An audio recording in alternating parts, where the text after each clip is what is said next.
But actually, since the book came out and I've engaged with every message pretty much that's come through, I haven't had a single awful one. Really? Which is really... That's so great. Which is really cool. That's really fantastic. You did cause a little bit of like... Recording? noise with the good food posts and everything. So that must have come with a lot of stress and anxiety and... Well, there's only one life, right? You only get to do this once, and like we need to be more fearless, right? Like, I think it's just a reality that, you know, if you want to live a full life and you want to tell the truth, then, you know, it comes at some risk sometimes, and you have to reconcile it. And, you know, if you're on the right side of things, though, it's okay, I guess. But if you're not, then maybe it's not so fun.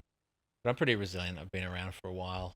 And, you know, this is our 20th year at Attica, and, you know, seen everything, and previously it worked before that too. So I guess it's just another thing to handle. Yeah, it's full on sometimes, there's days, but I guess when you've been at the center of things once or twice, you realize that no matter what's happening, it kind of passes. You know, like, so true.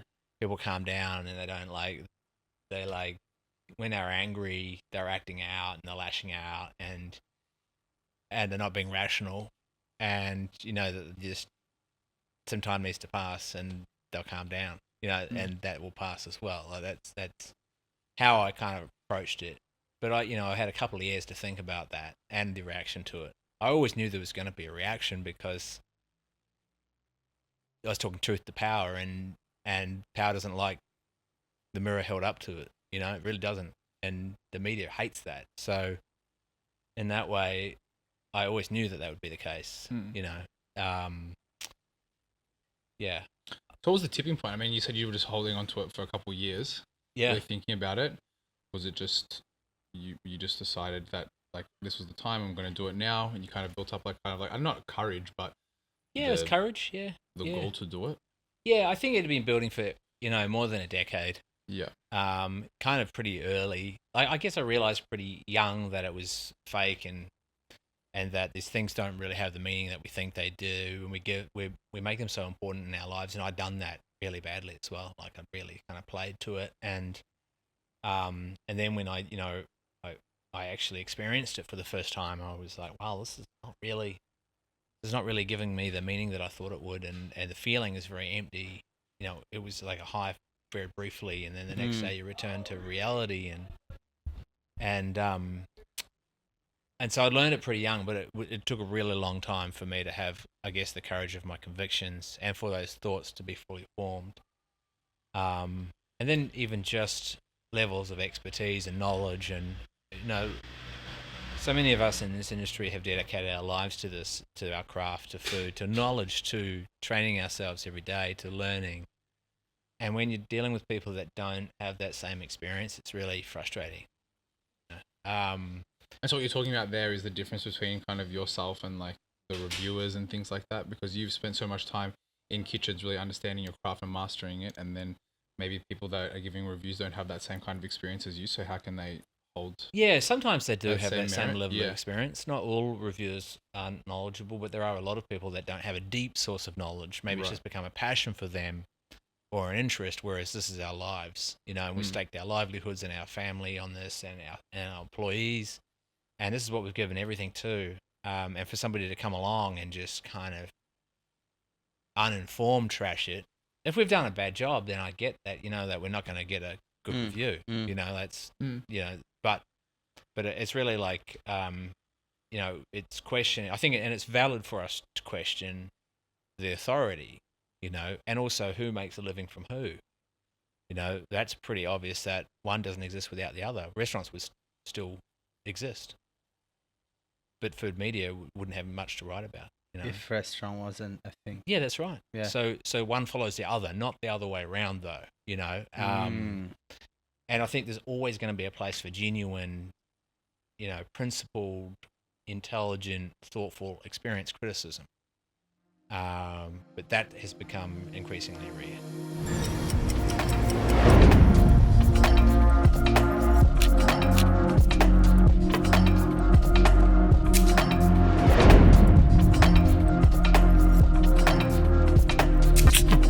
Yeah. Wow, that was such a good intro, Yeah, Ben. that was amazing. That I was really, pretty cool. doing the research on you was very interesting in itself, and you have really. I feel like I don't know if you've always had this, and this is what the question that I want to ask you, but you really seem to take kind of like an esoteric and like look at the big picture kind of approach in your thinking to the world and like your career and everything, and just the state of affairs of the industry too. Have you always had that, or is it something that sparked in you, or? I think I've probably always known that it pays just as a human, just generally, and it doesn't really matter if you're in restaurants or not, if you're doing anything, to have a bigger view than just your own needs. But I don't know that when I was younger that I was any better than any other person at that age that's trying to get ahead and trying to learn new skills and trying to better their life. I mean, in that sense, I don't think that I was a massive asshole, but in terms of that, I think it's something that's grown, that's been gradual. I think when you have great responsibility, like I do for employees, but also influence, and that comes with, the chance to actually choose to do that, to sort of step back off what's happening, to not see yourself as a pawn in the game, just somebody who, this is just all these things are happening to me and I have no control over it. No, I think I can separate myself from the issues of life and kind of get some perspective on them and do something about it, or at least try to like not overreact to it, and so kind of knowing that, I know that when I make a decision at the restaurant, it shouldn't be just for the restaurant. It should be for the futures of the employees. It should be for the people who follow us. It should be for the general community. And so it's a simple kind of thing, just seeing the impacts of what you do is far greater than just the needs of the business, especially, or the needs of the owner. It needs to. I think the future of restaurants, but also business in general, is that business understands that it's a part of community. It doesn't just take from the community; it gives from it. It gives back to it, and that's an intrinsic part of doing business and running a restaurant, rather than something you just do occasionally. That there should be something of every day. Does that make sense? Yeah, it creates culture. Yeah, and just and it should be kind of based on like real values, not just what I can get out, like what I can get in return for doing this good deed today. Do you feel more responsible now that you're like in the public and you have books and you're a well-known chef? Do you have more responsible to stand up for these values more than like ever? Yes, but I don't want. I would like to remind people that and sometimes a criticism has been, well, it's okay, you can do these things because you're Attica, and that's frustrating to hear that. And the reason why people are saying that is this deflection, because they're not actually willing to do the work themselves. And Attica started to do this work well before it was a really successful business and restaurant. It did it because it felt like it was the right thing to do. It did it because it was performance orientated as well, and so people who say, well, that's okay for Attica to do that, or only Attica could do that, have forgotten where we came from, which is a very, very low place. And we were doing unusual things as an organization, not just in the cooking, but in the way that the place was run and the culture of it, before we were making a profit or before we were well known. And I think the problem with deflecting as a person is that you're diminishing yourself. You're not hurting me. No, but really you're diminishing your own potential, and in fact, you're forgetting your own authority and your own power. And we all have the power, even though it doesn't seem like it. Even though we live in a time which could be described best as a power vacuum, where the people that we look up to mostly let us down. Whether that be political leaders, whether that be billionaires, absolutely. The people that we look up to, they let us down. And because it feels like we're powerless, we forget that we actually have some authority, especially in a country like Australia, over our lives to make small changes. But in fact, what we're doing is we're looking for massive changes. Like we're looking to change the world. But really, what we should be doing is just trying to make a little change. And I really make an argument for that in the book. And a little change could be just the way that you start interacting with the guy that you buy your fruit from. You know, just like how can you jazz that person out on a daily basis? It accumulates, doesn't it? It does. All these small things. Bits and pieces. And Absolutely. I think, and look, I actually watched a Charles film recently called Claws. Highly recommend it if anyone that hasn't seen it. But in the movie, a big teaching is that one true act of kindness always inspires another. And I think that's so true and so powerful. And you do one small thing, because let's just say you jazz up your fruit guy, right? You tell him, hey, man, love your fruit. You're such a great guy. I don't know, whatever you do, send him a voucher to Attica or something, like, please, would love to host you here.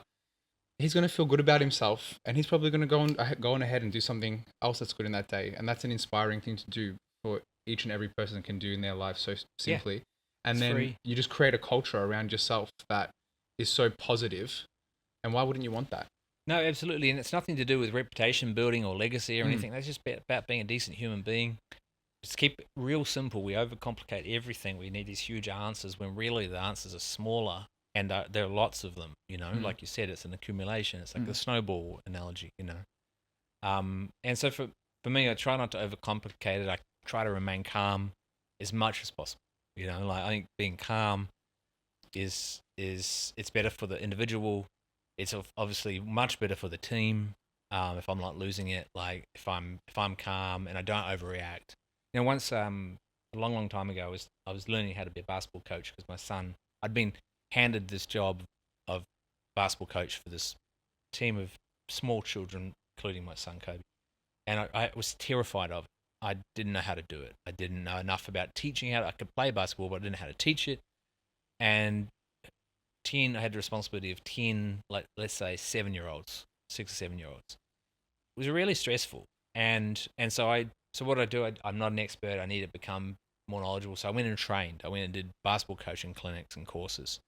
And I remember that this guy that I'm still friends with to this day, Jamie O'Loughlin, said to me, you know, just keep it in the middle. The high is never too high and the low is never too low. And I just thought it was such a great piece of advice, not just in teaching children, but just in dealing with humans. Because the highs are often high in restaurants and the lows are often low. But if you can just kind of be calm and not overreact, and you just find that problems just disappear and get solved with much more simplicity. I like that. Yeah. It's real basic stuff. There's nothing too tricky that we kind of employ. It's just basic things like, yeah, again, not reacting personally to something, being able to step back off it and analyze it and see what's actually going on. Nice. So you said this year would be the 20 years of Attica, right? Yeah. Where are you guys at now? Like, what's happening? What's the next 20 years are looking like for you? I'm a totally live in the moment type of person.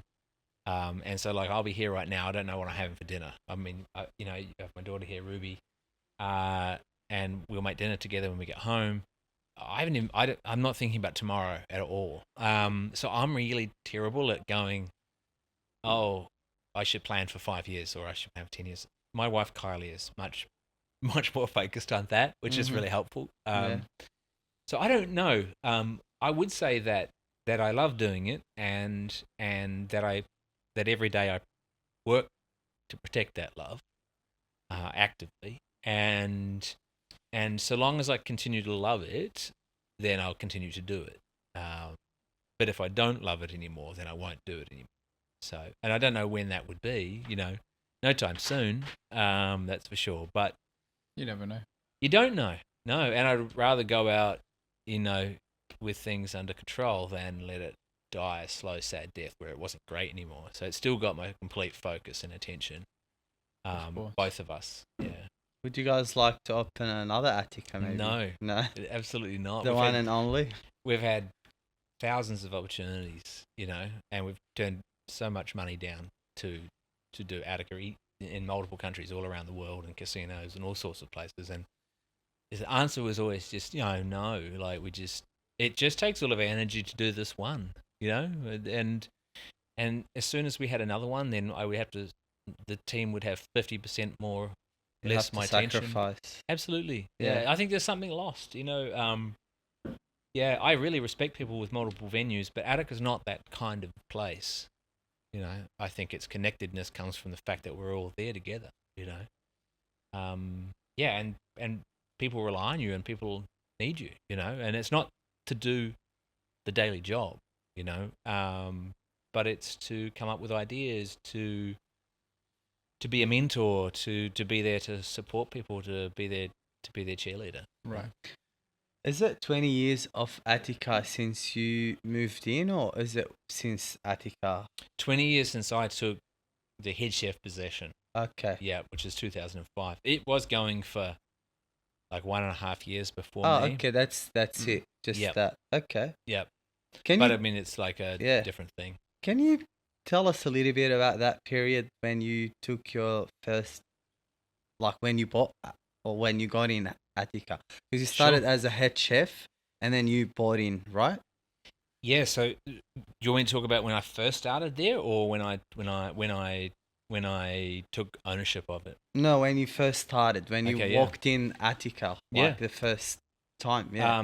Well, I was working for Andrew McConnell at Circa, who's a great guy. I was a junior sous chef there, and my son Kobe had been born and was 6 months old, and just really like normal story of being a 27-year-old dad and struggling to make ends meet and not being able to pay the bills on a sous chef's wage, and was forced because of life to take a head chef position. And So you didn't want the head chef position. not really. Right. No. Too I've always soon. been kind of a bit scared of responsibility, I think. Yeah. Yeah, too soon. I felt too young, for Yeah. sure. I think it was too young. Yeah. Yeah. Even though I'd been cooking in kitchens since the age of 10 and full time since probably 15. Yeah, I just didn't feel ready. I didn't feel like I'd learnt enough, you know. And I answered an advert in the newspaper. There was an advert in the Age for a head chef position at Attica, and sent my application in. Probably sent it in by mail, actually. That's how long ago it was. and they didn't. I remember they didn't respond for ages, like a few weeks. I'm like, oh, I'm not good enough for that, you know. And nobody knew what Attica was. It was just a restaurant in Ripley, and I just happened to live in that area, and so I'd walked past it and thought that it was a decent looking venue, so maybe I can make something of it. Right. This was my thought. And I interviewed, seemed to go well, but again they took ages to kind of offer me the job. And then I had about a month between the jobs, and I remember staying up late every night writing that first menu, and it was a real influence of, you know, of my Thai kind of training and European background, and the mentors like Andrew and David Thompson and Mark Limecker, people that I worked for. That first menu, I didn't know that things were really on the ropes at the business. Like they were really close to going bankrupt, and I sort of learned that after I bought. I remember I spent $1,000 on plates and new equipment, and they were really panicking. Right. $1,000 is not a lot to spend on plates and new equipment, even in 2005. A lot of pressure. Yeah, immediately, heaps of pressure. I piled the pressure on myself, and yeah, it hadn't been going well. So I sort of often laughed that it was much harder than opening a new restaurant, because it was a 1.5-year-old restaurant where all of the, you know, the new opening hype had gone, and people kind of hating on it and didn't like it. And that didn't really change when I started. Was it like high end, or was it more casual? No, it was like,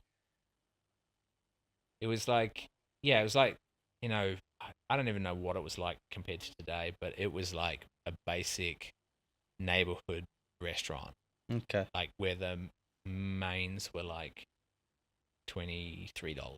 Okay. Yeah. Yeah. And the entrees were like 11. Okay. And the desserts were like 7 or 8, I think. Cool. Back then. Back then. Yeah. Yeah. So it would be like the equivalent to mains under $40 today, I Yeah. think. So pretty reasonable. Yeah. Yeah. Right. Okay. And then you worked there, and then when did you decide to buy it? I worked there for a decade. Yeah. And because I'm a creative person, not a business person per se, I never, you know, grew up with a love of skateboarding and punk and DIY, and all of that teaches you that money's evil and that business is evil, Oh, okay. and and the only real way is making art, and that's it. And so that was my kind of my philosophy and my mantra for a really long time.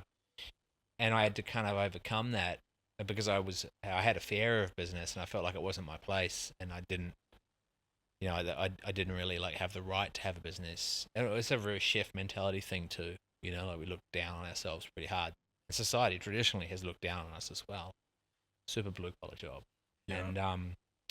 And so there was quite a lot of insecurity to overcome. But essentially what happened was, the restaurant was going to go broke and the opportunity to buy it came up, and I had to face the fear. I think I was 38 and I was like, you know what, are you ever going to do this? I always wanted to own a restaurant, but I think it was really just a dream. And then all of a sudden the potential to buy it came, and I had to either do it or not. And I bet everything on it, the house, or every little bit of income that I had. Wow. I got a big loan. Yeah. And I just said, you know what, now you have to face this fear. Did it? Sometimes you just got to pull the trigger Yeah. and go for it. Yeah. And you did. And then did you completely change is that why, when it started becoming successful? Because you're saying that it was still going badly after you had already worked there for a decade. Oh, it was going bad financially. Critically, it was going well, probably. Right. It was in the world's 50 best. It was a shambles business wise. But like it was critically and creatively, it was pretty strong because that was all I was doing. Right. I didn't have any control over the business. I didn't run it. And so in 2015 when I brought it, that was like the real opportunity to actually change it in a really positive way, and make those two things align, like the level of creativity and the food and the culture and the business. And that was just a gradual process of. So I was going to say, what were some of the key things that you changed that really improved the business side of things? Not spending too much money helps. Not I think for a lot of people who are thinking of starting a business, and this just applies to all businesses, not just a restaurant. So I would always try to frame it through a larger lens. That's always how I've looked at it. I never really judged my business, alongside other restaurants. I just judged them like I compared it to other small businesses. And so I guess like immediately, like, I mean, just crucial, simple things that most people who are even remotely successful in business know, but you've got to have a great bookkeeper. You've got to have a fantastic accountant. You've got to have a brilliant lawyer. Just the fundamentals for successful business. You've got to have really good accounting system. But one of the big things is, especially in restaurants with this enormous costs, is if the owner is pulling too much money out to live a lifestyle, then that is massively problematic. No cash flow.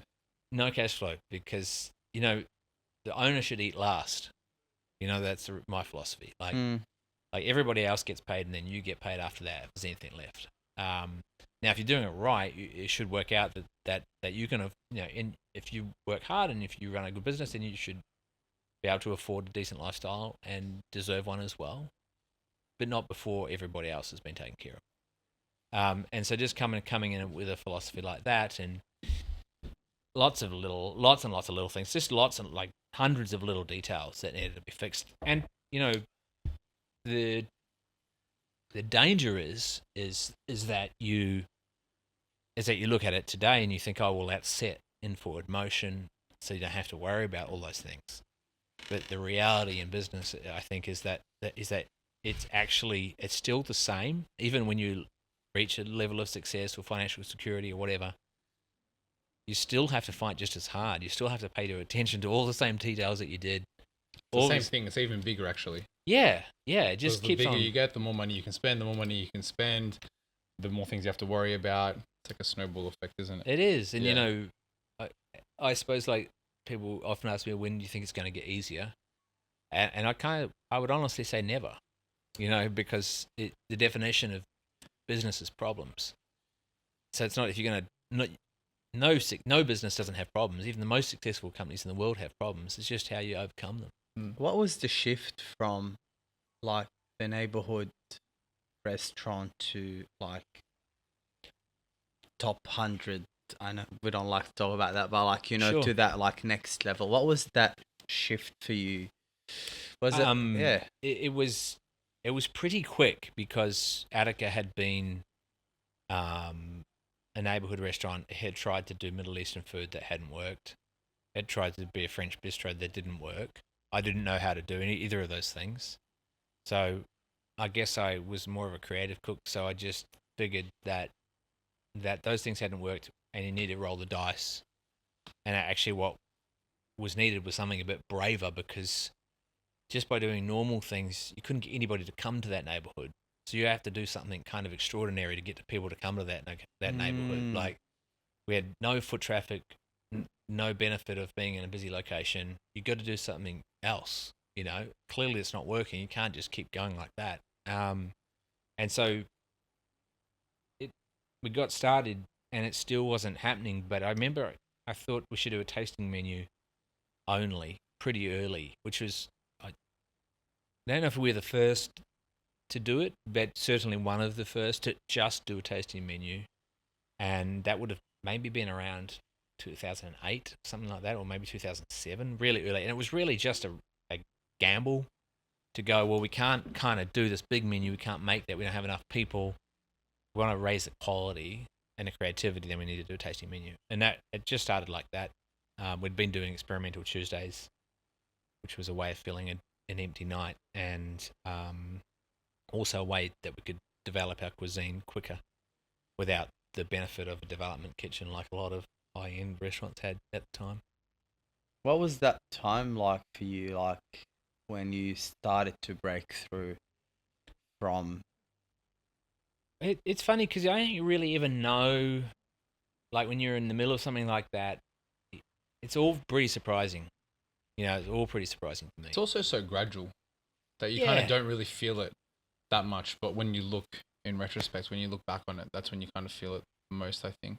Yeah, and I'm not, like I said, I'm not like a great look. I don't look back a lot, and I don't look forward a lot. Because I really think that there's nothing in the past that I can change, except I can not repeat the mistakes. And I certainly have no control over the future, so I'd rather just focus in the moment on right now. And I think a lot of people get stuck in either of those two places, which are really not helpful. Because the problems that are happening right now, and whether that be that your menu is not good enough, or whether that be that customers don't like your food, you need to focus on what's immediate. I think at some point you do need to have like a bit of forward planning, especially on the financial side of things. But other people can do that for you. Like, other people do that for me, really. Yeah, I mean, that time was a whirlwind and a blur, and I described it as like being in a tunnel and not really, being quite disorientated, or like being churned by a wave in the surf or something, and being upside down and just battling to survive, really. And all that sounds pretty dramatic, but it was, it was blood under the nails kind of stuff. It's just... Is it still like that with like trying to? Because I mean, the whole industry talks about that. I don't think it's like that anymore, because we got a lot better at what we do. Okay. I think it's never easy though. Like, I'm not going to sit there and say, it's all roses. But like, probably last year was one of our better years, but we worked so hard. Like, I guess that's the thing, is if it's a tough time, my advice is to work harder. You chose to do this if you're the owner of the restaurant. We can't forget that. Like, it's my responsibility and mine alone, or my wife and I, and so don't feel any sympathy for me, no matter how hard it is, because I'm choosing to do this. I could do something else. I'm choosing to do it. Yeah. And each day I get up and I choose to do it again. And so I undertake that as my responsibility. Yeah. I know you've spoken before about, struggles with mental health and things like that. Through those periods or other tough periods in your life, or developing yourself into the person that you are now, what does that look like for you mentally? Is it something that you find ease of doing? Obviously everything is hard, but are you someone that, struggles with with that and the whole psyche of the thing, or I mean, I gotta say I have pretty high level good mental health generally now. I've definitely had times when it wasn't so fun, but I learned from them as well. Like I kind of know what triggered that, and there's a really strong desire not to end up back in that place because it wasn't good for me. And so there's a bunch of little things that I do, and even that I implemented into the business. Simple rules like no negative attitude, because I really struggle with negativity. It affects me acutely because I'm generally a positive person, and I don't think there's been much to be gained from being negative. It's kind of self-defeating. I agree. Yeah. Yeah, I really struggle with negativity. Yeah. Negativity too. Even if someone makes a slightly negative comment about anything that I do, or like, which obviously is needed sometimes. Obviously, if it's not good, right, I need to hear that. But it really affects me. If it's like negativity and I can't see a way out of it, it really affects me. So I feel like all the people that I keep around me all the time are just the nicest people. Yeah. by choice. Yeah. I do have to say, like, yeah, I used to be like a lot. I used to be like very positive and always like, don't worry, be happy kind of energy. And Wow, you're going into your darkness now. No, I'm not. I'm not. But honestly, the last 2 years, with what's going on in the world and seeing what's going on in the world, I don't know. You feel a little bit. You lose a little bit of that. I feel like just watching the world going past and seeing all the injustice and feeling powerless, and I feel like your belief in this like positivity dies a little bit. What's your thought? No, I think it's reasonable as well what you're describing.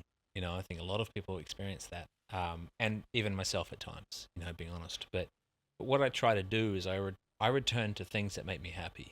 And for me, returning to cooking. I've got a lot of other responsibilities as well as cooking. Returning to cooking is something that makes me really happy. Focusing on being present with my children is something that makes me really happy. Having really incredible experiences with other human beings is really what, with opportunities to learn is what makes me happy. So trying to kind of, I suppose like focus on things that, if you're feeling down, doing something that makes you feel good is a positive reaction to that feeling. Sometimes tuning out's necessary too, tuning out from what you're describing, I think, because it's pretty easy to be sucked into the churn of media and social media, and it's all negative. It is. Yeah, and it's not to say that a lot of it's not valid or real. It's just like how much can a person take of that and cope, on a day-to-day basis. So, yeah, even like from coming into this year, I said, I'm going to read a little bit less news. I think you were being a little bit consumed by the news in October and November and December. And it's not that I want to be a stupid person. Like, I need to know what's happening, but I just don't need to read every article in every major newspaper every day. Like, Cut down. Yeah, because that all of those terrible things that are happening will get you down. Yeah, I think, one of the ways that I've really, helped, which has helped me so much, is understanding, I think whenever you're going through a difficult time, there's a feeling of isolation and loneliness. And every time I've come out of that, I've realized, of course, thousands of people have been through that situation before. Of course, thousands of people have had that same problem. Of course, it's happened. But when it's been happening to me, I haven't been able to see that. So knowing that I actually need to reach out to people, I need to talk to friends, I need to ask people who I know have been through something like that for their perspective, has been hugely helpful. Are you good at that? Or are you quite private as a person? I'm a bit of both. Yeah, I think I'm incredibly open to people that I'm close to, and I'm maybe outwardly opening seeming, but I definitely have. I feel like I'm an introvert, so I need a level of privacy as well. But also I suppose that on the flip side of that, thinking pragmatically, I don't feel like there's a lot to be gained in me pretending like everything's sweet when it's not. With the team, that's a different thing. But like, I would like to share like my imperfections and the stories and the hardships as a way of like allowing other people to not feel alone. yeah, quite often when you talk to somebody that's going through a hard time, that is the central feature. I mean, do you ever get bored of cooking? I think if it was just cooking, yes, I think potentially. But I found a way in Attica to bring all of my passions, or any passion, or any new passion that I'm going to have, into that restaurant in some way. And that keeps it new and keeps it alive, whether it be in music or art or skateboarding or anything, making, building, renovating, painting. There's lots of things if we kind of went through the building that I could point to, or this is maybe like a point where I might have been getting a little bit bored and I needed something more, something else, another way to express myself rather than just the plate. So I suppose the beauty of a restaurant is that, if you're just looking at the plate, you're only looking at a tiny percentage of the entire structure and the entire space. So the ways in which you can affect positivity and interest and humor and excitement are like myriad, but maybe the most interesting is the way that you can kind of envelop like a psychological type of experience for somebody. I quite like, for example, we're working on a new dish. It's cold pasta, essentially. Okay, and cold pasta is like a hard thing to sell. Like, it's not exciting to Australians, cold pasta. It's delicious.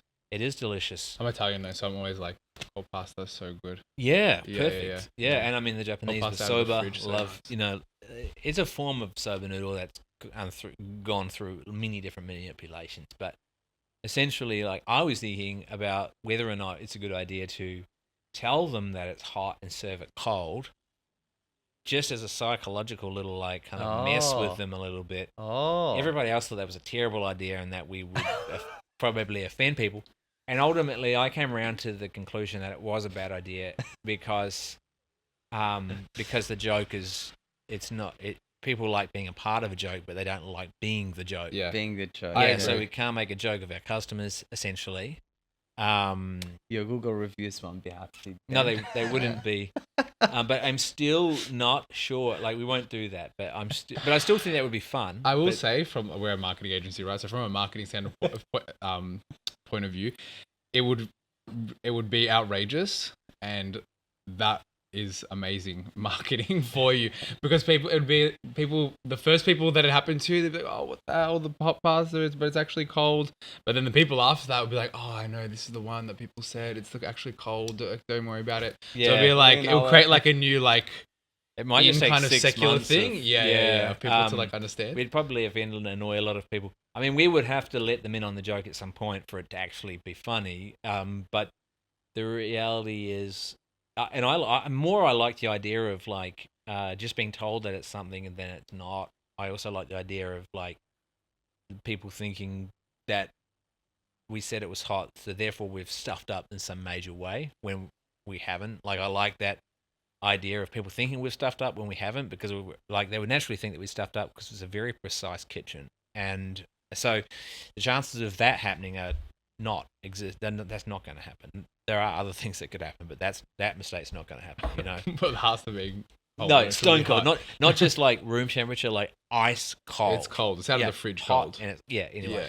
Yeah, we I grew up in Lebanon, and one of the dishes we used to have is pasta with like yogurt. Yeah, and it's served cold, and it's like delicious. Yeah, sometimes we'll even make it with like labneh. Yeah, beautiful. Yeah, so literally that's just boiled pasta and labneh and bit of great. dry mint. Amazing. Yeah, it's delicious. so nice, that dish. And chips on the side. Oh, yeah, beautiful. I love that. So good. Even if you think about Australian culture, like, you think Australians love pasta salad. We right? Yeah, it's cold. Yeah, but in my mind, somehow they're not going to like this cold. And this is a soba, like I said, this is a soba noodle. So their expectation, it doesn't look like a soba noodle, though, is the problem. But we have a Japanese sous chef, Yas, who's been developing it with me, and it's gone from being absolutely a soba noodle to being not a soba noodle, to not even looking like a soba noodle. Doesn't taste like a soba noodle. But it's funny, like, where things will go. I love that creative journey of like starting somewhere and following an idea through, and just making it up as you go. I think, if I could if we could all admit to that we really live in a culture where we're just making up stuff and none of us really know, what's going on or what all the answers are. Well, food would teach you that. Yeah. We started doing this with Heart Media as well. I mean, we've been doing this now for like 4 years, and um, we do a lot of like, food and like food photography and like videos, and it's all working with restaurants, and it's always kind of got a brief, and we love it and we enjoy it. But, you know, um, we get to levels where we feel a little bit not challenged. So lately we just started this like series called At Walk-ins Only, and it's purely just us going to places we like restaurants and like hospitality brands, and just doing work without any brief, and without getting paid, and yeah, just creating with no limits, and just see what we come up with. And it's literally been like the best It's incredibly rewarding. thing, and the feedback on it has been the best thing ever. So That's cool. yeah, you gotta You gotta push yourself. you don't gotta you push know? yourself, you know. Yeah. You also got to do what feels right sometimes. Yeah, you do. It sounds like you're coming at it with changed expectations too, though. I think Yeah. expectations are something that we all come unstuck on sometimes. Yeah, and people like that, and some offer they want it, and they want it to pay us, but we're like, no, we don't want that, because we're gonna lose that, Magic.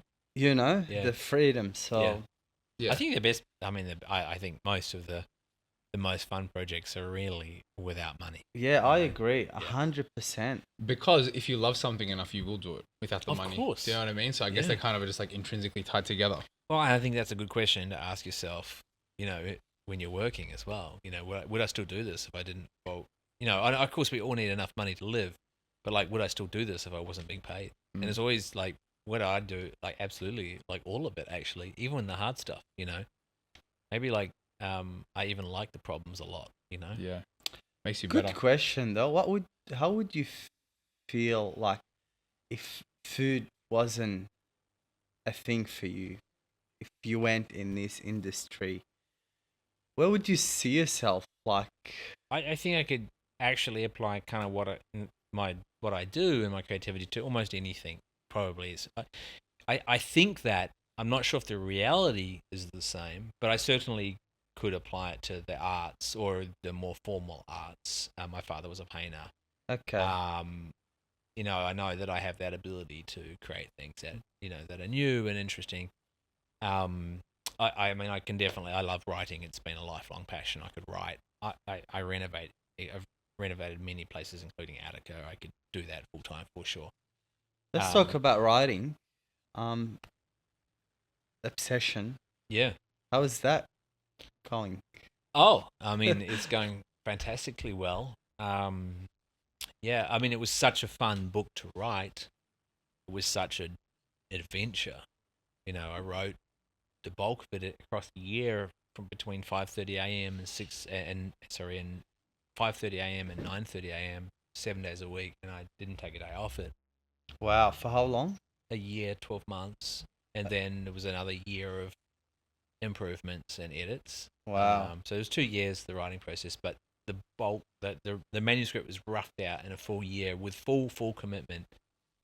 With that commitment every day, and in addition, The book writing about at obsession night. is an obsession within itself. It Just is, thinking of about course. it. Yeah, I mean, it kind of needs to be. Writing a book is difficult. So, and the writing wasn't difficult. It's just it's the cajoling of all of the ideas and making it into something coherent that has a narrative and that doesn't, tie people down. But How does it work? Do you like say, okay, I'm gonna put 20 chapters. Chapter 1 is about this, or is it something that you just explore? How does the process? I mean, not all of it, but I mean, briefly. I'm fortunate because I had a bit of help with the narrative structure and a bit of guidance from my publisher, because that is maybe to me the most challenging idea. Is in a lot of ways it's like a tasting menu. If you think of our menu being 12 or 13 courses, and maybe there's like 12 or 13 chapters in a book, so it's very similar to that. In that you're making courses and they can't all be like flat, flat, flat. They got to be like flat and high and lower, and like it's got to be like this for a tasting menu. Otherwise, people get very bored and they don't want to do it anymore. So a book has to be the same too. There has to be like high points and lower points, and there has to be quiet times. There has to be beauty and humor, and it can't all be at once, and it certainly can't be too much of a back to back.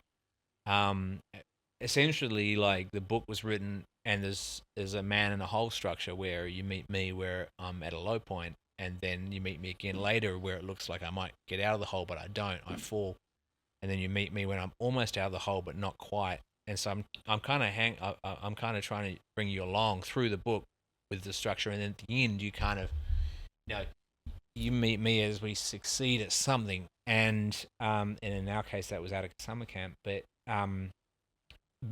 I like it. I really didn't want a linear narrative structure. Like most memoirs, most books like mine have a very flat structure, and this was my childhood, and then this happened to me, and then I became successful, and now look at this. To me, it's very boring, and I can't offer that. It's insulting to readers. So, to me, I just wanted something that was more exciting than that, more interesting, and way more helpful. And so, really, I just kind of followed my heart on the writing. I had this great plan, this huge mind map on the wall of maybe 200 ideas of things that I would write about. And it was really exhilarating writing all those ideas down and pinning them up on this wall in my office. But in reality, I didn't really write about any of them. I just kind of wrote about what was calm. And I started a list, and there was a couple of things that were really meaty and really hard to write about emotionally. So I kept them there, and I sort of saved them towards the end. And then you just have new ideas, and you remember stories, that you think were really funny, that would entertain people. So write those, and they were joyful. Writing about 2020, 21, 22, coming through COVID, that was not fun at all. Mm-hmm. It was too soon to return to those stories. Those wounds were still too kind of open. I'm glad I did it now, but at the time it wasn't a lot of fun. Writing about racism or writing about sexism, it's not fun, nor should it be. Serious subjects. But yet I felt the need, responsibility to address those things. Do you get to points where like, fuck, is it should I write about this and all this indecisiveness? Do you ask, or do you just go for it? No, just go for it. Just go for it. Yeah, I mean, it's super considered. Yeah. Like, and there's more than like, it's not just like I'll write it, but then it'll go through a raft of people, who are really every writer should have readers, and readers aren't people who are paid up, like confidants or people who are super smart who look at the writing and critique it. And for me, that was my friend Eric and my sister Tess, and they're both writers. I would make the writing and send it to them, and they would give me their feedback. They have very, very different life experiences and perspectives. Yeah. And then whether or not I agree with their suggested changes, I would make changes or ignore what they were saying. Then I would go to my publisher and my editor, and they would read it, and they would try to make changes, and sometimes I would reject those, and sometimes I'd agree. So it becomes a bigger thing, and honed and really thoughtful and deep. There was a lot of investment in my book. It's not like the publisher was amazing. Not everybody has that level of support, and so it was a good decision to sign with them. I could have signed with many other publishers, but I chose the right one. That's awesome. Did it change you? Like, yeah, hugely. Did it teach you about life and about yourself more? And it made me a much more articulate speaker, because all of those things that are floating around your head, you need to crystallize them in words, and then when those words are down on the page, they look sloppy to you. I think I'm gonna start writing a book, Ben. Oh, do it! You're giving me that inspiration now. Do it. I could just imagine it. Just this guy could write a book too. waking up at 5:30, sitting in your G spot, and just like writing. Do you use a pen and paper or No, I had a new laptop. A laptop. Actually, that's not true. I had a new laptop. Then my daughter's laptop broke down for school, and so I had to give her my new laptop. So I had to use my old laptop, which would crash all the time. Shout out. Yeah, not Ruby. That was Ella. Okay. I invested in a really amazing pair of headphones, like as good as I could afford. Cool. I've got Which a very are? They are the Apple AirPod The Pro- Max. the big yeah, ones, Pros, yeah. the big ones. Yeah. Yeah. And they're great because they work so intuitively with my phone and my laptop. I've got a very good coffee machine, like just a Mocha Master, but I really like it. Oh. And excellent coffee from Market Lane. I'd get up at 5 o'clock, coffee would be set. I'd switch it on. I'd sit down. I'd start writing. I knew that the coffee would be perfect in 20 minutes. I'd have my first cup. Maybe at 6 a.m., there's about 45 minutes of peak performance every day. There's like of great writing or not great writing, but like that's very like Productive. vigorous output. Yeah, productive. And you're really inspired and you're really in the moment and it's super enjoyable and super exciting and the music's blasting the whole time. And then, What are you that listening to, dies just quickly? well, there's a playlist if anybody's interested called Uses for Obsession. You can find it on Spotify. Oh, okay. And that's exactly what I was listening to. Okay, cool. Give us a quick, like, couple genres that are in there. Oh, man. Just so I just want to understand it for the story, right? Okay, 'Cause well, I really feel like I'm there with the way you're describing it. Yeah, okay. So, I'm drawing blanks right now. What's there? I mean, Philip Glass is there.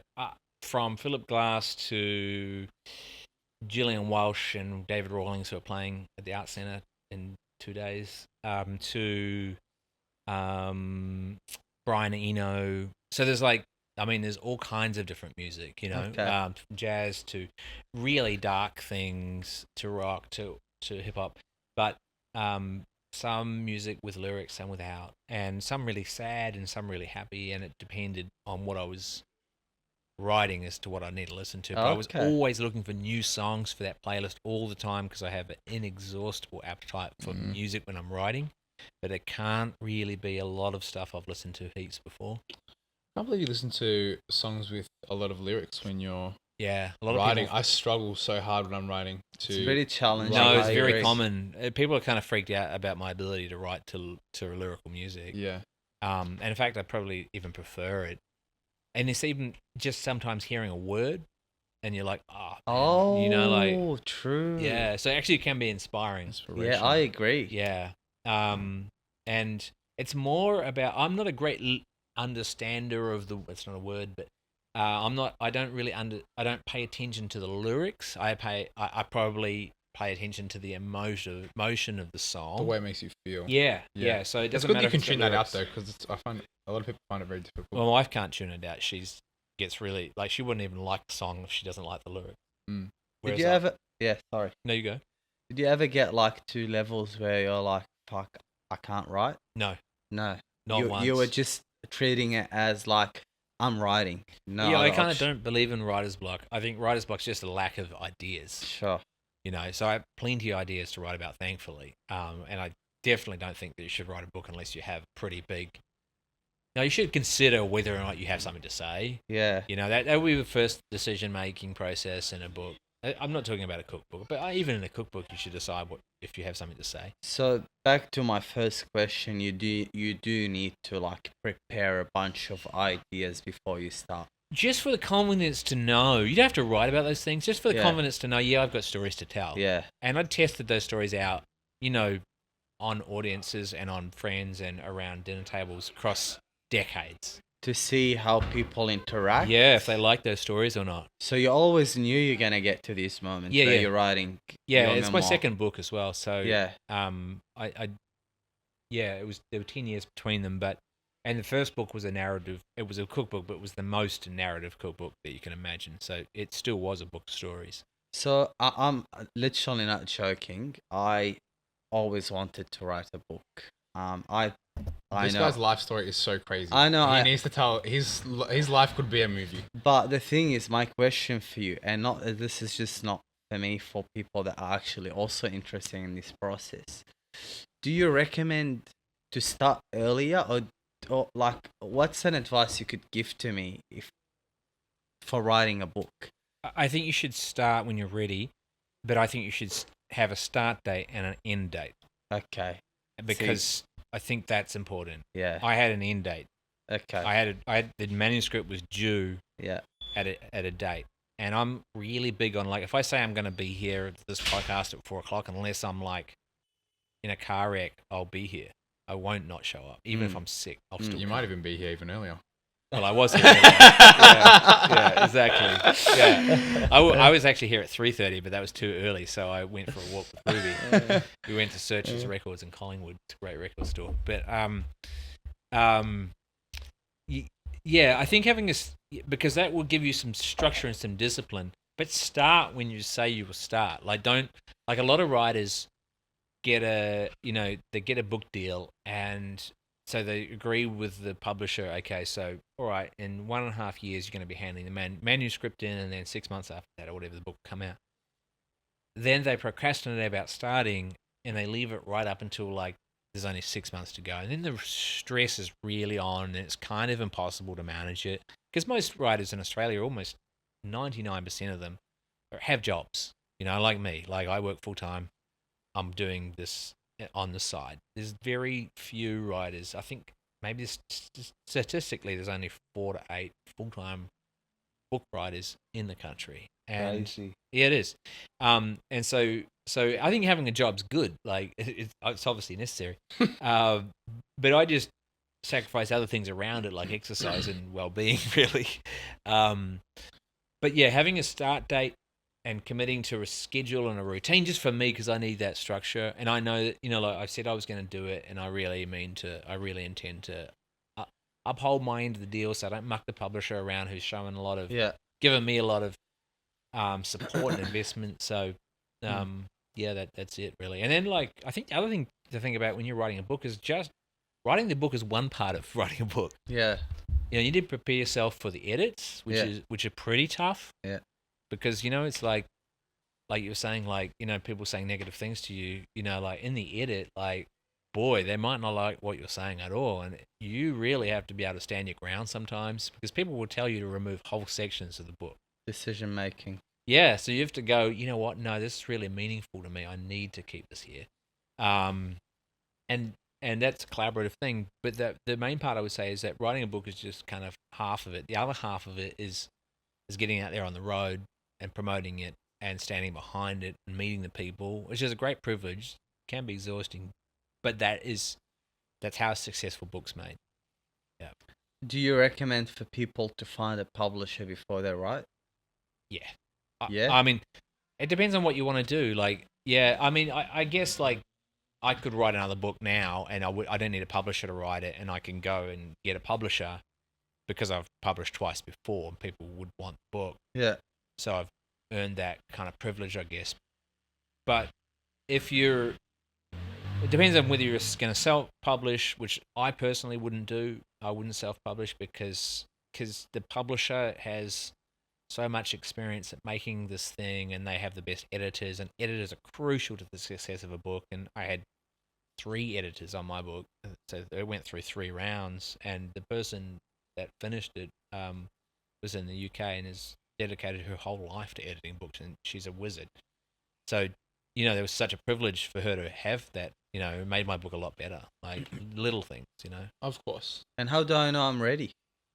Oh, I mean, I felt like there's an age to me that to write this book, I felt like I even like, I'm 47, but even like then I wondered if I was too young to do this book. But it depends on the book that you want to write. Like the book I want to write is still not. I feel like it hasn't come to the time where like we got to an answer at the end. So maybe I'll maybe wait. It doesn't matter. Maybe the answer doesn't. comes before the book's finished, or maybe it Finished. comes from writing. From the But book. also, like I used to think that a memoir you could just write it once, but people write 3, 4, 5 memoirs. Yeah, you build it up. You could write half of it now, Part 1. and then step back, and you could write another half in another few years. Or I feel something.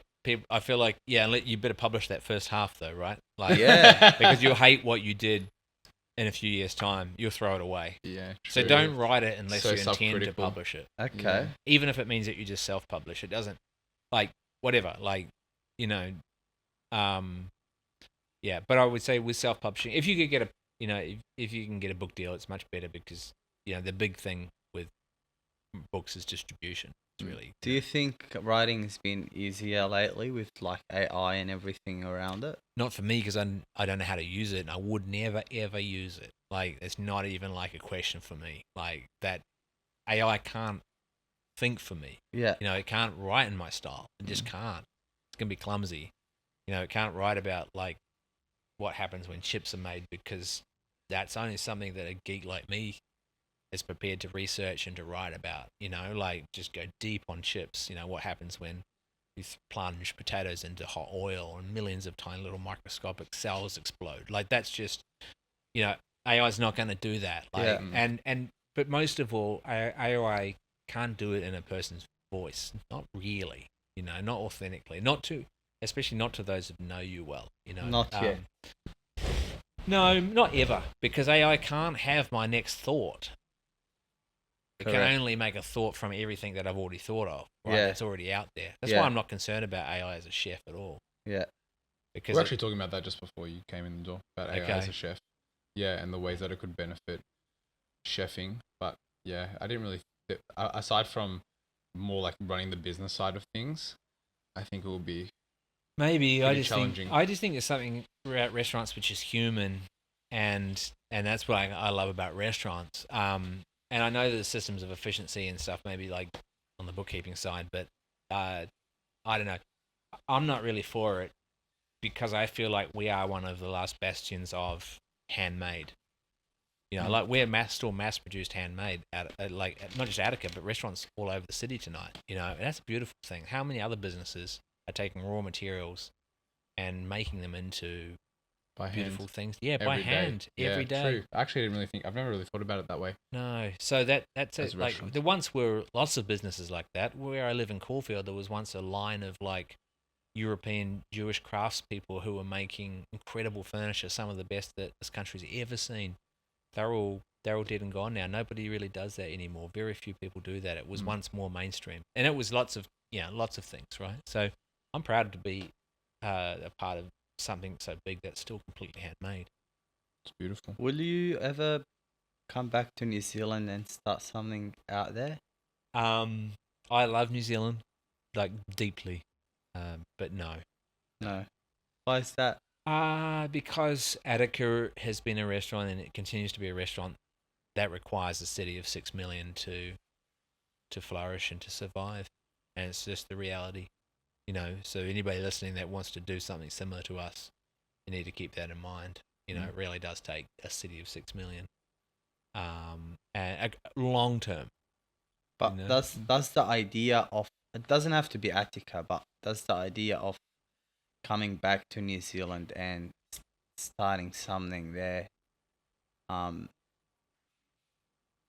a Intrigue you? bell? At different moments, because I have such a comfort from the culture and such an intimacy with it, because it was, you know, where my early ideas were formed, and the first 25 years of my life was spent there.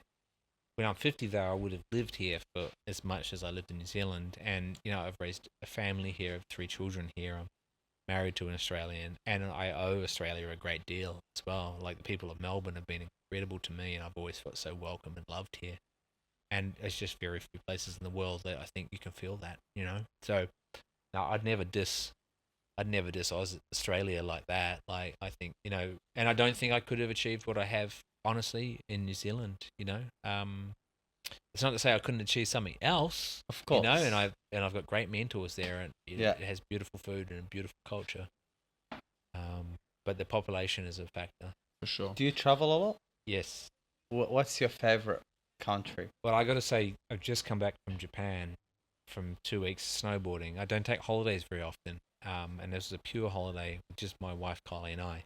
And we had 2 weeks in a very small place in Japan where it was very simple, and we were in the mountains, snowing, skiing in powder every day, and it was unbelievable. It's the most relaxed I've felt for decades. Wow. Just the simplicity of it and the lack of tourists. The food was great as well for mountains, which is hard. But it was really being in the trees every day. Like, 14 days I went snowboarding in a row, and it was a marvel, you know. Still be able to do that. Slow lifestyle. Yeah. It's the nicest way to Yeah, be. incredibly kind people, you know. Nothing to do, all the time to do it in. Yep. The internet Nothing didn't quite like work it. either. The internet didn't work. So, you know, it was a bit of a disconnect. And That's unreal. but I mean, you know, I am a bit of a romantic, so wherever I'm going next, probably my next favorite place. But I mean, I love traveling to the States. I like this answer though. What? Where I'm going next will be my favorite place. Yeah, because you romanticize the idea of every single thing that you do, right? Because you want it to be the best. And I think that comes from you being also like a really positive person, because I'm kind of like that too. Because I think the last thing that I did is always the best thing that I've ever done, the best time I've ever had. That's an awesome way to Kind be. of a thing. Yeah, and I mean, I think if you go into it looking for that, I know it's not possible every day, but I mean, if you have the privilege of traveling, I mean, it really shouldn't be a bad day. There's nothing that should be bad. You've talked a lot about obsessions. How do you manage all your different obsessions at any one time? Because to be obsessed with something is to be consumed by it. Oh yeah. And so you can only really do. I think you can only really do one good thing well at a time. You seem to have written a book while also running Attica, so you've like maybe broken the myth. But I kind of used to subscribe to that a little bit. I think as you get older and you go on, you can get good at lots of different things. I mean, I guess some of these things I'm doing professionally. Like I love music more than almost anything, just about as much as food. I've no ambition to become a musician. I have no musical talent. I just get stoked out on watching other people do that, beautifully. I don't need to do that, I love it when they come to Attica and get stoked out on what we're doing, and there's definitely correlations between being a musical artist and being a chef. But I research a lot. That's a heavy part of being obsessed. So, trying to become knowledgeable on something, not an expert. It's really difficult to be an expert on anything, I think. And I'm always a little skeptical of people claiming to be experts on things, especially kind of on food. I think you can reach a level of expertise maybe in one general small part, but like the history of food is the history of civilization, and it's really difficult to be an expert on that, especially as we come from many places and we cook many different ways. But I mean, in the context of kind of Australia, I think being obsessive. I'm obsessive about the history of the place. It's a fascinating country to me. Just everything I kind of work at in a small way each day. So there's a lot of hours in the day. There's a lot of different things that you can focus on. And I really kind of want to learn about things that I'm passionate about that I think matter. And that can kind of have a positive influence on me in the work. And often I'll do these things for no reason, with no expectation of anything in return. But more often than not, they make you better. Unless it's not more, is it? Like the more that you know about something, the better you are. But for example, I've learned that I needed to go to Japan for 2 weeks because I was staying with my cousin John, who's one of my best friends, and it was a very simple holiday, and we reconnected in a way that we hadn't since childhood. So when I came back, I'd been trying to make this cake before I left, and I couldn't nail it because I was just too distracted. And when I came back, it was very clear about what I had to do with the cake. It had nothing to do with Japan. I didn't eat a single cake when I was there. And in fact, I was trying to kind of apply some Japanese technique to the cake before I left, which wasn't working. It was sort of reverse psychology in a way. But when I came back, it was very clear about how the cake could be. And it moved forward in a way, I'd been working on it for probably 2 months before I left. And when I came back, I moved it forward and further forward in 2 days than I did in that 2 months. So clearly it was important for me to understand that I need to be obsessive about going to Japan to go snowboarding because it's going to have a positive outcome on my professional work as well. Zoom out. Yeah. That's the craziest thing, isn't it? I feel like it's so annoying, but obviously also such a great part of just life that all the greatest things that you ever do always happen by accident, which is so annoying because it's like you'd love to plan greatness or that one idea that changes everything, etc., etc. But it always comes at a time that you didn't plan it. It's like, you know what I mean? Like you fixed the cake because you went snowboarding. You know what I mean? It's like that you would never have expected that, but it just happened. Yeah. But I think that's kind of that kind of what you're saying is so true, and it comes back to that kind of earlier thing that I said about I think we should just admit to a culture of making everything up as we go along. Because some of us stand here as if we know everything. Like really famous examples. I mean. and that they hold all the answers because they have so much money or whatever. I know that's not true. Like I know it's not true because I know it from my own experience, and I'm not that different than they are.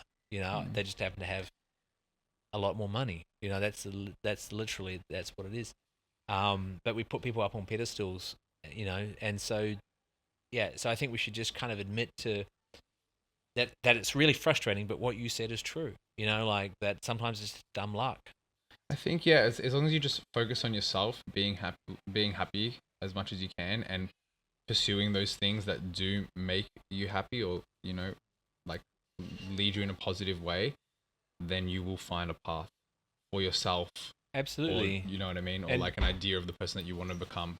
And one more thing to add to that, and just to finish up on obsessions, try to find obsessions that don't hurt other people, obviously, too. That's a good one.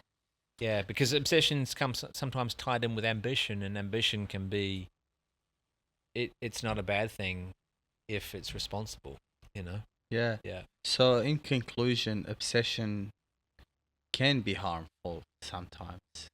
Absolutely. Like, I'm a toy collector.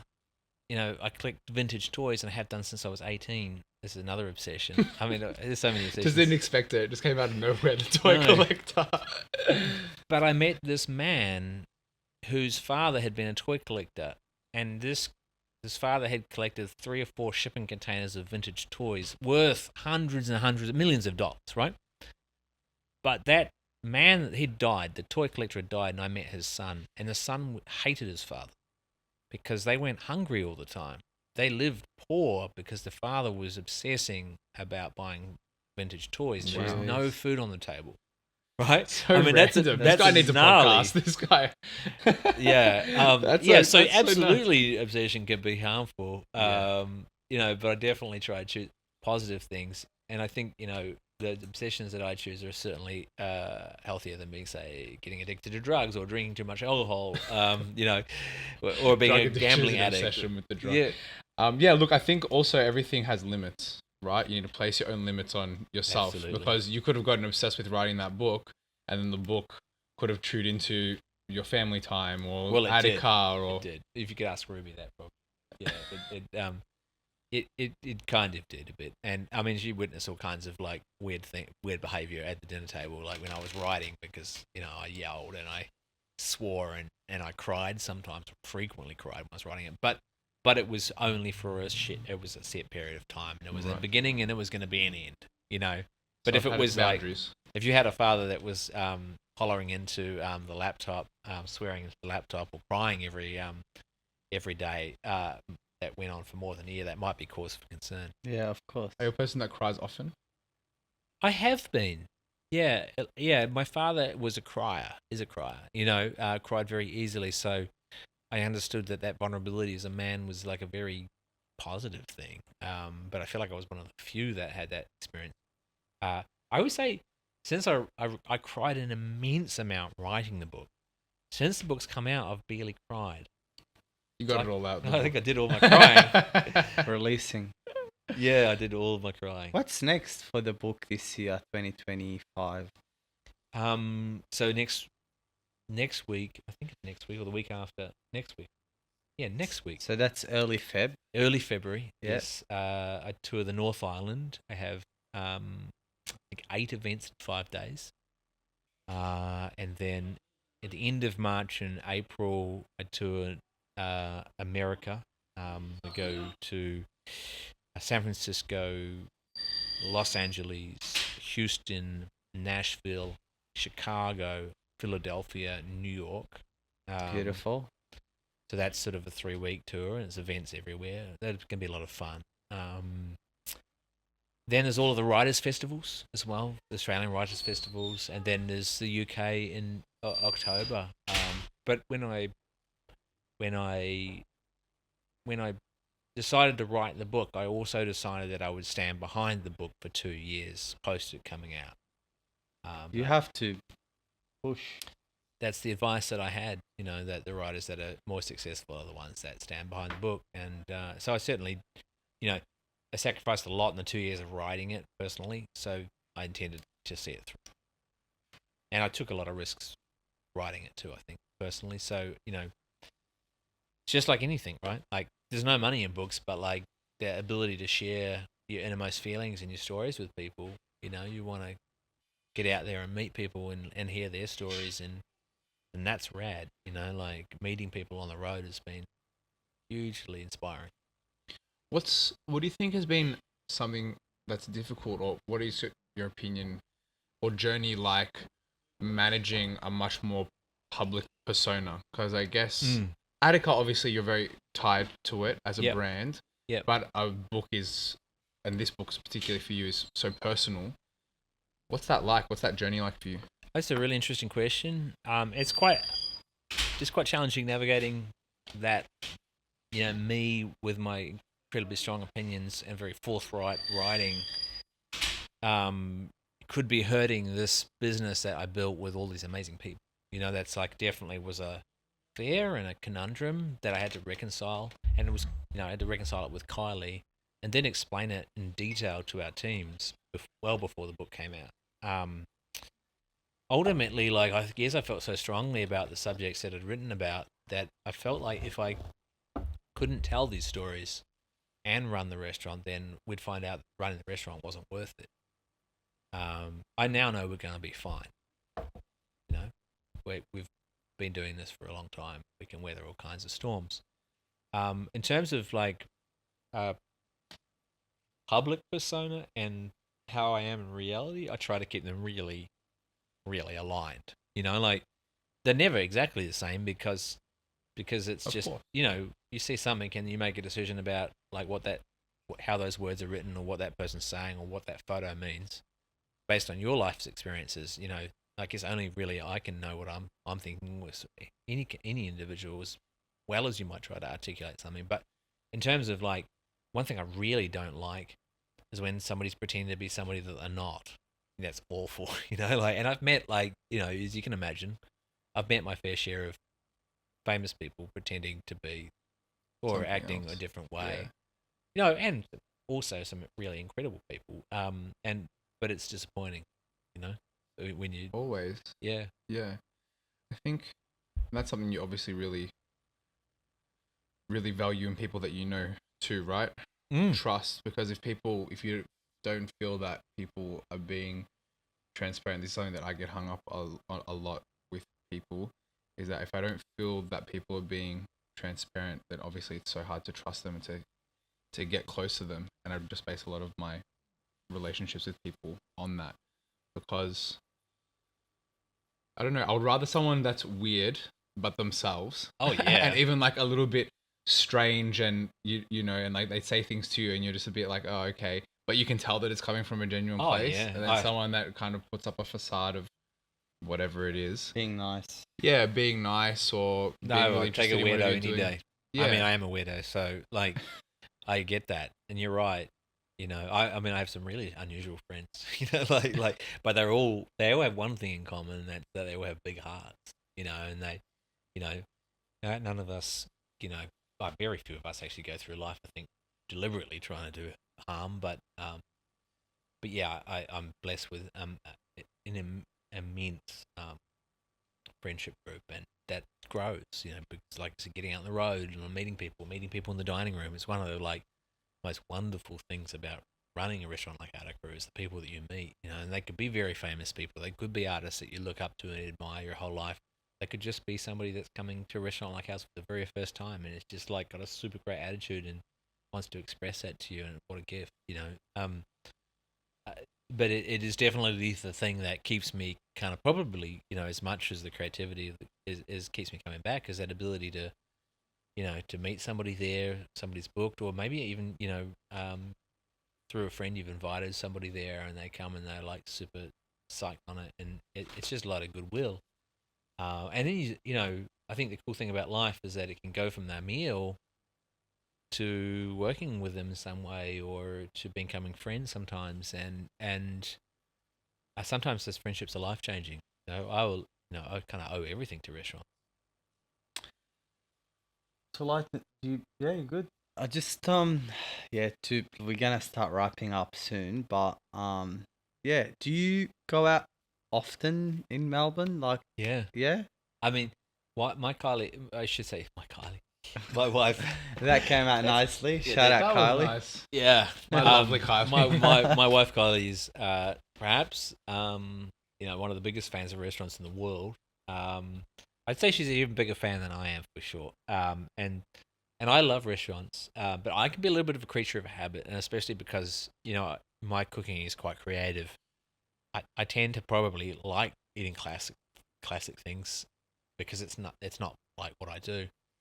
And I like to eat at very simple places or kind of low down places or community places. That's probably where my heart's lying. I don't come from a fine dining background. I never ate in restaurants like that growing up. And so there's still a big part of me that, while I enjoy that, I really like finding, like the place in Clayton, called For Heaven's Steaks. It does the best steak sandwich imaginable. For Heaven's Sake in Clayton. Oh my God, it's ludicrous. Shout out. It's absolutely insane. It's an Italian place. It's really wonderful. Lots of traders go there. It's really a tremendous sandwich.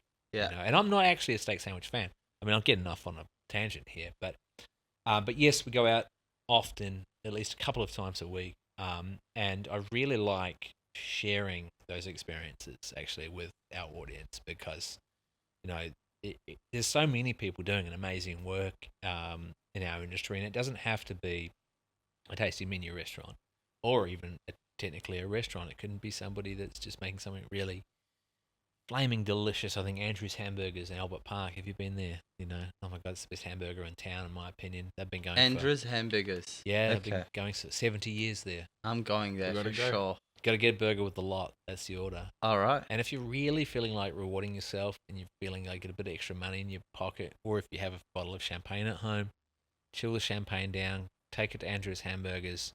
It's takeaway only pretty much, so you get your burger with a lot. The chips are pretty good too. Not hand cut, but they're still good. And then there's just a beautiful park about a 2-minute walk from there. You can see it on Google Maps. Sit in the park with your hamburger, pour yourself a glass of champagne. Let's do it, man. That's Yeah. living the Sounds life. good. Yeah. How do you go with? So obviously, you have your children, right? Yep. And how do you go with? I don't know, your legacy and cooking and involving them in everything that you do. Obviously, you talk about spending time with them. You're close with them. What's that like? How do you navigate that? I think you've got to include them, so one of the things that I've done with each of my children and many things, they've grown up in the restaurant. They've spent time there every single week of their life, pretty much. And with Rubes, who's here at the podcast today and who's Shout out. 15, we spent 2 or 3 hours there today already. But one of the things, so they spend a lot of time, but one of the things for me as a parent is really important to do is to not only include them and bring them to work and to show them that, to see the positivity. And they're around amazing, like we have incredible people working at Attica and they're really positive. So the kids are around that and they're like, wow, is this how everybody is? I'm like, it's not how everybody is, darling, but it's pretty damn great to be there, isn't it? And so they really like being there, and they get well fed there. But one of the things that's been really, really important to do is that they dine with me by themselves, so one-on-one. So I've taken each of them there. We've had a bit of a ritual around it, like we've gone to the hair salon. We've got maybe a new piece of clothing. We've got already, and then we've got a booking, and we arrive at the booking time, and we experience it together like normal customers. Wow. And that has been really kind of eye-opening for me. But and the reason for doing it is to show them why it matters, why the work matters, and it's really about love, And so Ruby has done that, Ella's done that, Kobe's done it, and Ruby just asked me today, Dad, can we go back to Attica, just you and me again this year? And so I said, yes, of course we can. We'll go and She's paying though. her shout. Yeah. Yeah. Well, Ruby's very easy to go with because she's a really great eater. So She likes everything. Yeah. Yeah. Very open-minded. Yeah. Yeah. And there's lots of amazing observations that they'll make about the experience. One of my favorites. I hope I don't embarrass Ruby telling the audience this, but what was that? What did you call Dom, Ruby? You said that Dom was. Ah, yes, yeah, the chief of drinks, our head sommelier, Dom. We have quite a big sommelier team in charge of the wine cellar, and Ruby said to me, "Is he the chief of the drinks, Dad?" And I said, "Yes, he is." Well, in a way, he is the chief of the drinks. He is the chief of drinks. It was a perfect description, but only, how old were you? 12? 12. Yeah, only 12-year-old will come up with a phrase like that. And is he the chief of drinks now? Does everyone call him that? Or No, it never stuck, but he's still the chief of the drinks, though. Yeah, he's still the head sommelier. Cool. Yeah. We love Dom. fantasy? Fancy question. Yeah, true. Hit him. So we got a little fantasy question that we like to run. If time and place and imagination and everything wasn't a thing, and you get the chance to collaborate with any person, dead, alive, Oh, This is a good question that for you be? because you're into a lot of different arts. who would it be? I don't know if it's fair to say that I've been able to collaborate with some of the. I've already fulfilled some of those dreams before. That's amazing. So awesome. And maybe I'll give an example. Tony Hawk, the pro skateboarder, was a child icon to me growing Wow. up as a skater. And Tony visited the restaurant and we became friends. And he's an amazing human being. That's so cool. I That's love Tony Hawk. That's so cool. Well, He did that. he's even better than advertised. He's Yeah. just a wonderful guy. He's an amazing role model, and he does a lot for a lot of other people. And when my book was coming out, my publisher said you need to approach some people to write blurbs for you in support of the book. Who do you know? And I made a list, and I know some amazing people.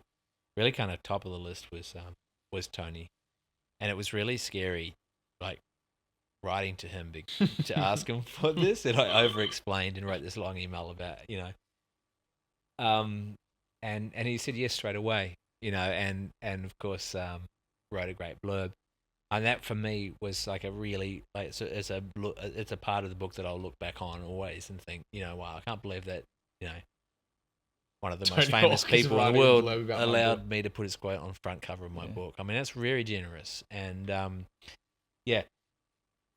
Okay, but I love that answer. Yep. But someone that you haven't collaborated with Well, yet. Time and place not an issue. They can be dead. okay. Oh. You know what? It'll probably change tomorrow, but but I can't get that. I think it's called Dinner Party, the song by Ween. You know that song? There's a line in the song. It's a very humorous song. There's a line in the song, and it says, "The wife and I thank you very much." And he's singing about this dinner party that he's been to. I mean, it would be so great to make a music video for Ween based on the scene that they paint of this dinner party. You have to have heard the song for it to land and for it to be funny. So if you're listening to this, listen to Dinner Party by Ween. It's they're an incredible creative band, and they do a lot of different things, and sometimes you don't know if they're joking or if they're being serious. But I'm pretty sure that they're being. Shoot joking. the music video at Attica? No, not even. But just I would love to just inhabit their world and create and craft it for them. Not even about me. Just I just know that I could bring all of the scenes that they paint in the lyrics and in the music to life in a way that I think would be incredibly funny. Because you've thought about it when you're listening to the song. I thought about it yesterday as I mowed the lawns, and I was like, "Damn, that would be good. That would be so good. People would love that, in a way that Roots Maneuver, the British rapper, had the song where I can't even remember. It says most famous song, and essentially, he goes back to his primary school on the day that they are having all sorts of running races and athletic competitions, and he rocks up in a Ferrari. He's way better than everybody else. He's an adult, and they're like little kids. Yeah. And then he's got a tracksuit on. He gets out and he races them, and he beats them in everything. He beats them in all the competition, and they're basically booed off the They basically he's booed off the school grounds. But I just kind of like his sense of humor and that idea that that he did that. It's kind of like taboo, but it's funny as all hell. Fuck It's really the bullies. funny, yeah. Yeah, I can't remember the song. It's it's gone. I'm really bad with names. Terrible. But if you look at Roots Maneuver, it's always going to be his number one song on Spotify. I'll check it out. Well, you might be bad with names, but that was a great conversation, Ben. Thanks for coming. That was fantastic. It Thank was you so really much. nice to talk to you. Pleasure to talk to you guys. Thank you. Yeah. Thanks for having great questions. Appreciate it. Appreciate you. We Thank had you. so many great things about you from our friends Oh, that's nice. at OMA that put us in touch Oh, with they're you. wonderful, those guys. What a unique We're place so that is. obsessed with them. They're the best. They are, you know what, They they're are really the good. best. That's a really good example of people being themselves. Yeah. Yeah. You they know, are. like, that's actually a very hard thing to do. After this, knowing you in the way that I know you now after this podcast, I can really see how you guys would be friends. Oh, yeah, because they're authentic. Yeah. They're not bullshit artists. They're so cool. No, You they can't are. not love them. Amazing service. The Yeah. whole experience of the restaurant's so brilliant. It's so Genius, man. fantastic. I absolutely adore their Yeah. restaurant. Yeah. Did you see our walk-ins only with Omai? No. I'll Oh, send it to you. maybe I did. I definitely know that. I definitely saw that you had something. with You were them, doing yeah. something with them. Yeah. Yeah. Yeah. All right. Beautiful. They're funny as well. Those guys are super funny. They're They're so amazing. funny. Incredible. They are. Chugga could talk to that guy for like hours on hours, and Blaine is such a beautiful guy. Yeah, He's they're such a they're nice amazing. guy, They're yeah. really good intentions too. Yeah, you know. they do. They're That genuine. farm I mean, I haven't been there. I've got to go and visit it, but it looks amazing. Yeah, we shot there. It was so nice. It was beautiful. All right. Cheers. Thanks, Ben. Thank you. Appreciate you. Appreciate you guys. Thank you. Taryn's got his